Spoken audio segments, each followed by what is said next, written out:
Hello everyone. इसके previous video में हम लोग देखे थे slope and deflection for simply supported beam when point load carrying at a centre. मतलब हम लोग का जो प्रीवियस लेक्चर था उसमें हम लोग क्या देखे थे कि एक सिंपली सपोर्टेड बीम है, यहाँ पे हिंज सपोर्ट, ये रोलर सपोर्ट, ये पॉइंट लोड सेंटर पे लग रहा है कोई भी डब्लू। तब इसका डिफ्लेक्शन और स्लोप क्या होगा, ये डिफ्लेक्शन और ये स्लोप ये क्या होगा वो हम लोग कैलकुलेट किए थे प्रीवियस वीडियो में। आज के लेक्चर में हम लोग देखेंगे कैंटिलीवर बीम के बारे में, slope and deflection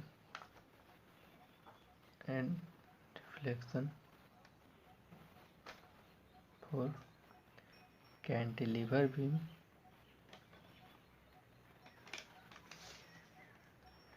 carrying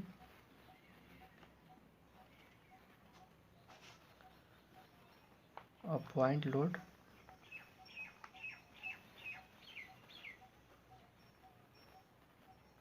at free end।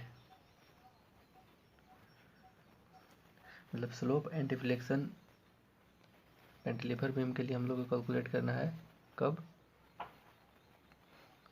जब पॉइंट लोड लग रहा है कहाँ पे, फ्री एंड पे।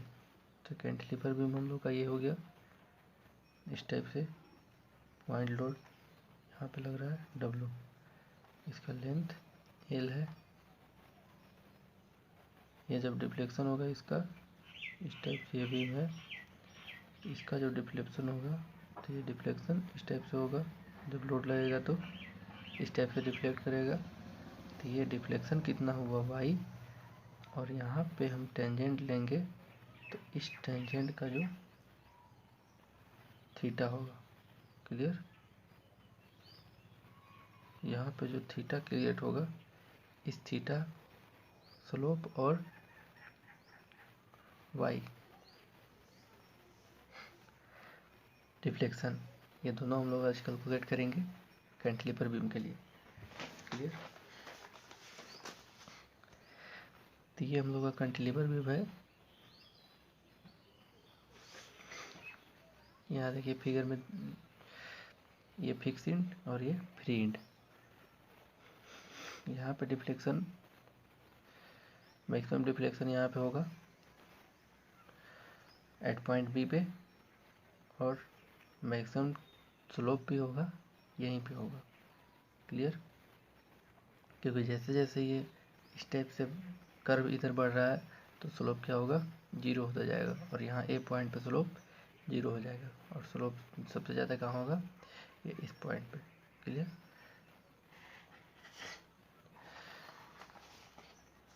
तो देखिए क्या है, a cantilever beam of A B length L fixed at point A and free end at the point B. मतलब एक कैंटिलीवर बीम है जिसका लेंथ एल है, पॉइंट ए पे फिक्स है और पॉइंट बी पे फ्री है, and carrying a point load at in free end B. और एक पॉइंट लोड यहाँ देखिए लग रहा है। पॉइंट लोड का मतलब क्या होता है, मतलब पॉइंट के टाइप से लगे, जैसे कि इसको अगर आप जनरल लाइफ में अगर मतलब अपने एनवायरनमेंट में अगर देखना चाहते हैं तो किसी भी दीवार पे अगर एक कॉलम दिया हुआ है तो वो क्या है, पॉइंट लोड है। तो इस टाइप से, और किसी भी बीम पे अगर वाल है तो उस वाल को हम सॉरी इसके प्रीवियस हम लोग क्या बोले कि किसी भी बीम पे अगर एक कॉलम है तो उसको हम लोग पॉइंट लोड बोलेंगे, और किसी भी बीम पे अगर वाल है पूरे ऑल ओवर स्पेन में तो उसको हम लोग क्या बोलेंगे, यूनिफॉर्मली डिस्ट्रीब्यूटेड लोड। तो ये पॉइंट लोड है, ये बीम है कैंटिलीवर, तो इस टाइप से पॉइंट लोड यहाँ पे लगा हुआ है, इसका लेंथ एल है, और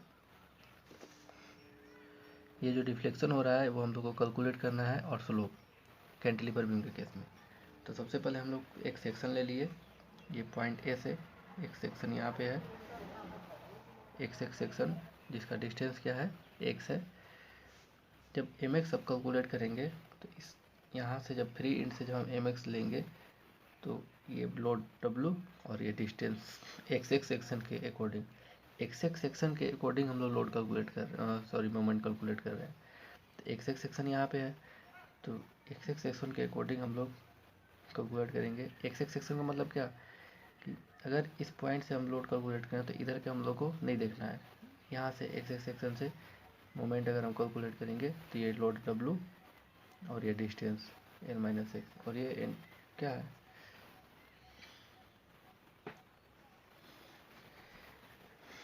माइनस साइन हम लोग यूज कर रहे हैं, राइट साइड में है सेक्शन के और हॉगिंग मोमेंट है इसके अकॉर्डिंग।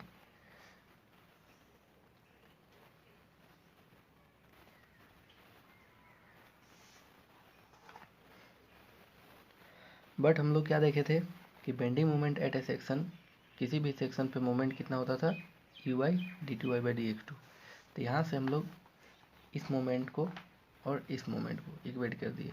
तो यहाँ पे मोमेंट इक्वल टू क्या था wl-x और यहाँ मोमेंट इक्वल टू क्या था ey dy/dx2।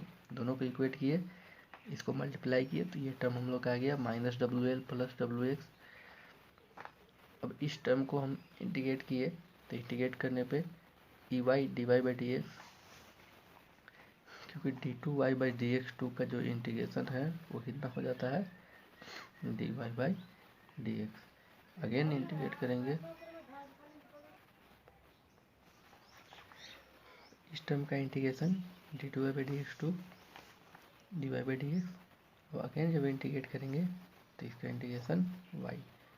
तो यही यहाँ पे है ey dy/dx wl, यहाँ पे इंटीग्रेशन क्या होगा,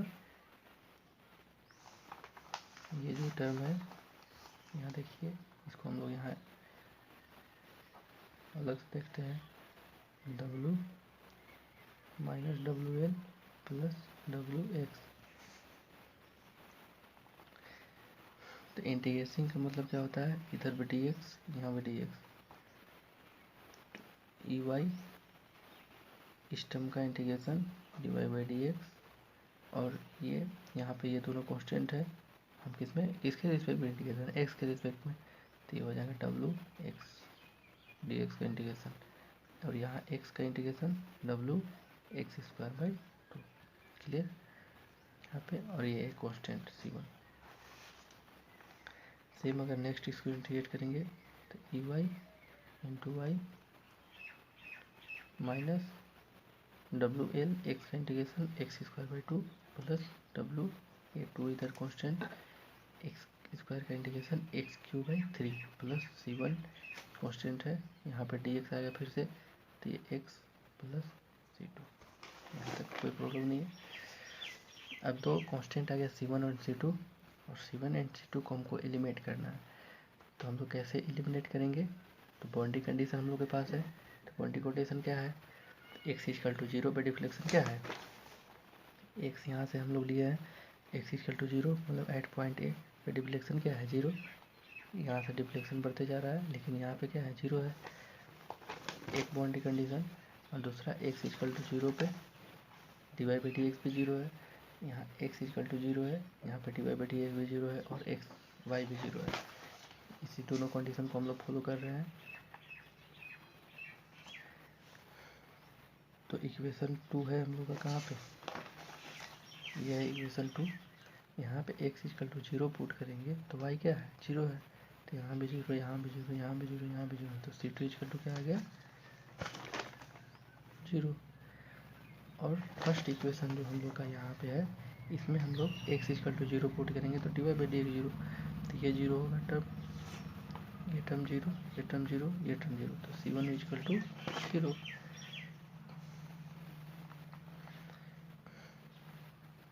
अब इक्वेशन 1 में, ये इक्वेशन 1 है हम लोग का, ey dy/dx = -wx plus wx² plus c1। यहाँ पे हम लोग पुट करेंगे c1 का वैल्यू 0, तो ये हम लोग का इक्वेशन आ गया। ये किसका इक्वेशन है, ये है स्लोप इक्वेशन। अब इस इक्वेशन के हेल्प से हम लोग स्लोप कैलकुलेट करेंगे कहीं भी x डिस्टेंस पे, x कोई भी सेक्शन पे हम लोग स्लोप कैलकुलेट करेंगे। तो अगर स्लोप कहाँ पे आ रहा है, x इक्वल टू एल पे, तो यहाँ A y d Y by D x equal to L distance पे W L into L plus W L square by two. तो यहाँ से W L square plus W L square by two. तो ये minus दोनों का LCM लेंगे 2, तो डब्ल्यू एल स्क्वायर बाई 2 यहाँ पे। इधर क्या है, E y d Y by D x, तो d Y by D x equal to क्या आ गया, W L square by 2 E I minus में एल पे एट डिस्टेंस एल, एक्स का वैल्यू एल लेने पे मतलब हम लोग को स्लोप कहाँ पे आ रहा है, इस डिस्टेंस पे, एल डिस्टेंस पे। मतलब हम क्या बोले कि स्लोप कहाँ पे आएगा मैक्सिमम, ये इस पॉइंट पे, और डिफ्लेक्शन भी इसी पॉइंट पे आएगा। तो हम लोग का तो जनरल इक्वेशन ये आ गया। इस जनरल इक्वेशन में हम लोग एक्स का वैल्यू जहाँ पे रखते जाएंगे एल बाई टू पे रखेंगे तो एल बाई टू पे स्लोप मिलेगा। सॉरी, ये जनरल इक्वेशन। इस जनरल इक्वेशन में हम लोग एक्स का वैल्यू पुट करते जाएंगे और हम लोग को स्लोप मिलते जाएगा। तो ये हम लोग स्लोप निकाल लिए कहाँ पे, एट पॉइंट बी। क्लियर। यहाँ पे हम लोग देखें ये D Y by D X कहाँ है, इसको हम लोग थीटा भी मान लें तो theta B equal to minus W L square by 2 E I. Clear. अब डिफ्लेक्शन के लिए हम लोग का कौन सा इक्वेशन है, ये इक्वेशन 2 हम लोग लेके चलते हैं।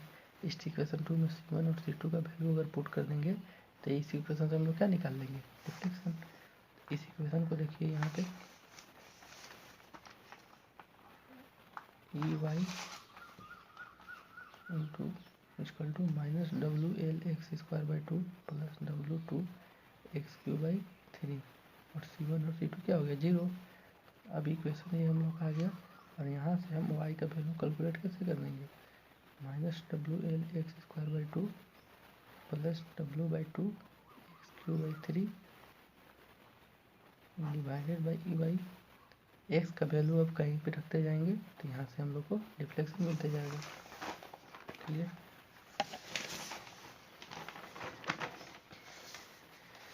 तो यहाँ से हम लोग को देखिए ये डिफ्लेक्शन हम लोग का कहाँ पे मैक्सिमम है, वाई बी पॉइंट पे। तो वाई को क्या एज्यूम कर ले रहे हैं, वाई बी, और वाई बी कहाँ है, एल लेंथ पे। वाई बी यहाँ पे देखिए, वाई बी कहाँ पे है, एल लेंथ पे। तो एक्स इक्वल टू जो हम एल पुट करेंगे, तो ये हम लोग का इक्वेशन जो था इसमें एल पुट करेंगे, हम लोग का वाई बी क्या आ जाएगा, ये डब्ल्यू एल क्यू बाई 3 है। माइनस क्या साइन दिखा रहा है कि डिफ्लेक्शन डाउनवर्ड हो रहा है। क्लियर।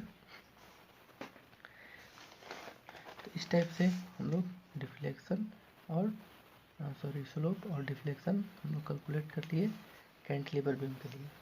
क्लियर। अब इसी में एक हम लोग का केस है simply supported. Simply supported next जो हम लोग देखेंगे, नेक्स्ट जो हम लोग का टॉपिक है वो सिंपली सपोर्टेड बीम।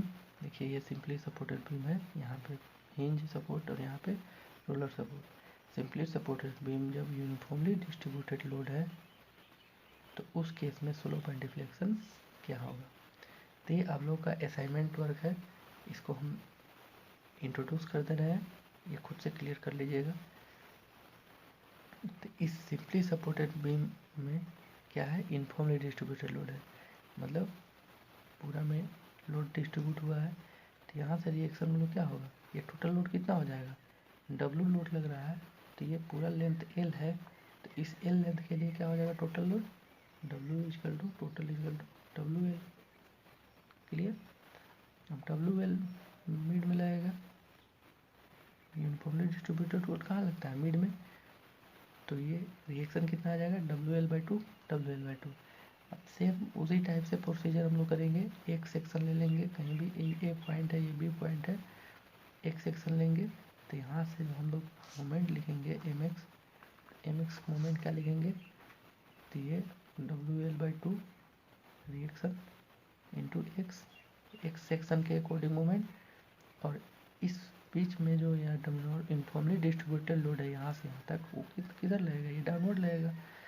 तो यहाँ से यहाँ तक यूनिफॉर्मली डिस्ट्रीब्यूटेड लोड का कितना होगा, distance W into x distance तक, तो एक्स, और कहाँ पे लगेगा, तो वो यूनिफॉर्मली डिस्ट्रीब्यूटेड कहाँ लगता है, सेंटर पे। उस पूरे लेंथ का सेंटर जब यहाँ L/2 पे था, तो एक्स डिस्टेंस का सेंटर कहाँ हो जाएगा, x/2 पे। ये हम लोग का आ गया moment mx, WL/2 x minus WX into x/2, ये mx आ गया। और m इक्वल टू हम लोग क्या जानते हैं कि E/d2y/dx2 होता है। तो इसके इक्वल टू हम लोग E/d2y/dx2 इक्वल टू क्या ले लेंगे, ये वाला वैल्यू mx का value WL/2x minus WX into 2। अब इसको हम लोग क्या करेंगे, इंटीग्रेट करेंगे, एक बार इंटीग्रेट करेंगे, दो बार इंटीग्रेट करेंगे। यहाँ पे दो कांस्टेंट आएगा C1 एंड C2। अब इस C1 C2 का हम लोग वैल्यू कैसे निकालेंगे, तो यहाँ पे दो हम लोग का कंडीशन आएगा, इंड कंडीशन हमें यहाँ पे बता दे रहे हैं आप लोगों को कि x इक्वल टू 0 पे, x यहाँ पे 0 है एट पॉइंट ए, तो डिफ्लेक्शन क्या होगा, 0 होगा, क्योंकि ये जो बीम है वो डिफ्लेक्ट कैसे होगा, इस टाइप से। तो यहाँ पे डिफ्लेक्शन 0, x इक्वल टू 0 पे, और x इक्वल टू एल पे भी क्या होगा, y 0 होगा। अगर x इक्वल टू 0 पे dy/dx भी 0 होगा, तो इस दोनों में से कोई भी कंडीशन लगा सकते हैं, या ये और ये, या तो ये और ये। इन कंडीशन आप लोग क्या है, या x इक्वल टू एल पे भी क्या होगा, x इक्वल टू 0 पे dy/dx2 नॉट 0 होगा। तो ये कंडीशन फॉलो नहीं होगा, हम लोग ये दोनों कंडीशन हम लोग लगाएंगे, x इक्वल टू 0 पे y 0 और x इक्वल टू एल पे भी y 0। क्लियर। तो दो इंड कंडीशन है, इसको डबल इंटीग्रेशन के लिए इक्वेशन मिल गया आप लोग को, और डबल इंटीग्रेशन के बाद हम लोग स्लोप एंड डिफ्लेक्शन कैलकुलेट कर लेंगे। क्लियर।